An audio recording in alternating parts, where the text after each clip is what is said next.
یہ ایک بات آپ کی زندگی بدل سکتی ہے، میری زندگی بدل سکتی ہے، اور پتہ نہیں کتنے لوگوں کی زندگی بدل سکتی ہے جو اس حالات سے گزر رہے ہیں۔ تو دیکھیں، میں یہ نہیں کہہ رہی کہ آپ ایسے ہیں یا میں ایسی ہوں، ہو سکتا ہے ہمیں بھی خامیاں ہوں، ہم بھی ایسے ہوں کہیں نہ کہیں، لیکن ہر انسان اپنی غلطی نہیں مانتا۔ تو دیکھیں، آج ہم بات کریں گے حسد کے بارے میں۔ تو جی السلام علیکم، کیا حال ہے آپ سب کے میرز فیملی میں؟ تو آپ لوگ اگر میری ویڈیو کو دیکھ رہے ہیں تو پلیز میری ویڈیو کو لائک کر لیں اور میرے چینل کو سبسکرائب کر لیں، آپ کو یہاں سے بہت اچھی باتیں سیکھنے کو ملے گی۔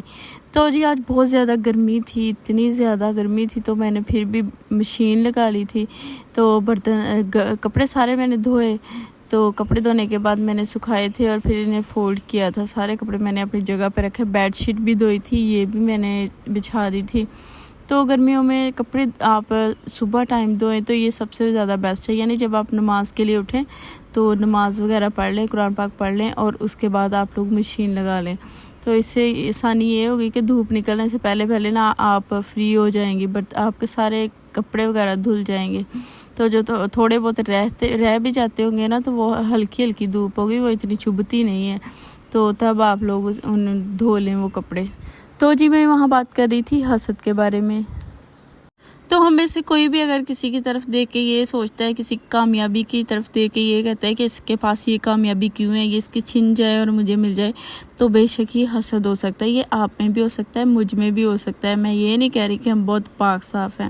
تو ہمیں ایسا کرنا چاہیے کہ ہمیں دوسروں کی کامیابیوں کی طرف دیکھ کے جلنا نہیں چاہیے، بلکہ اللہ پاک سے شکر کی دعا کرنی چاہیے، اور جو ہمیں اللہ نے نعمتیں دی ہیں ہمیں اس پر صبر کرنا چاہیے، شکر کرنا چاہیے اور خود محنت کرنی چاہیے، کیونکہ ہم دوسروں کی زندگی میں اگر دخل اندازی دیں گے، دوسروں کی طرف دیکھ کے جلتے رہیں گے ہمیشہ، تو ہم اپنے لیے خود کچھ نہیں کر پائیں گے۔ تو اس لیے زیادہ سے زیادہ بہتر یہی ہے کہ ہم لوگ اپنی زندگی میں اپنی صلاحیتوں پہ کام کریں، جو ہم محنت کریں وہ زیادہ کریں، تاکہ اللہ پاک ہمیں بھی نوازے۔ بے شک اللہ پاک کی بہت بڑی ذات ہے، وہ بہت نوازنے والا ہے، وہ سب کو نواز سکتا ہے، اگر کسی اور کو نواز سکتا ہے تو ہمیں بھی نواز سکتا ہے۔ اس لیے ہمیں اپنی صلاحیتوں پر محنت کرنی چاہیے، اپنی محنت سے کچھ کرنا چاہیے۔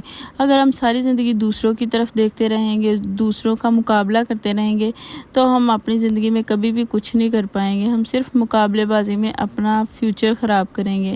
تو اس لیے ہمیں خود محنت کرنی چاہیے اور اپنا ایک مقام بنانا چاہیے، نہ کہ دوسروں کی طرف دیکھنا چاہیے۔ اچھا، یہاں پر میں نا حدیث ایک شیئر کروں گی جو کہ ہر کسی نے سنی ہوگی حسد کے ریلیٹڈ۔ تو حضور صلی اللہ علیہ وسلم نے فرمایا کہ حسد سے بچو، بے شک حسد اس طرح سے نیکیوں کو کھا جاتا ہے جیسے آگ لکڑی کو، یعنی کہ حسد جو ہماری نیکیاں ضائع کرتا ہے، ہمیں گناہوں میں مبتلا کرتا ہے، ہماری نیکیاں ضائع ہو جاتی ہیں، جو ہم چھوٹی نیکیاں بھی کرتے ہیں وہ بھی حسد کی وجہ سے ہم کھو دیتے ہیں۔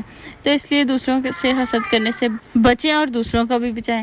تو جی یہاں آپ سے باتیں کرتے کرتے میں نے سارے کپڑے فولڈ کر لیے تھے جو صبح دھوئے تھے، تو گرمی تو تھی اس لیے میں نے صبح ہی سارے کام نپٹانے کی کوشش کی۔ یہ میرے درازوں میں سے کوڑا اتنا زیادہ نکلا ہے تو میں نے وہ بھی صاف کیے تھے، اور یہاں روز ہی گند اتنا مچا ہو۔ باقی اگر میری ویڈیو تھوڑی سی بھی اچھی لگی ہے تو پلیز میری ویڈیو کو لائک کر دیا کہ جو مجھے صرف 1 یا 2 لائکس آتے ہیں، تو آپ لوگ لائک کریں گے تو اس سے میرا حوصلہ بڑھے گا۔ جزاک اللہ۔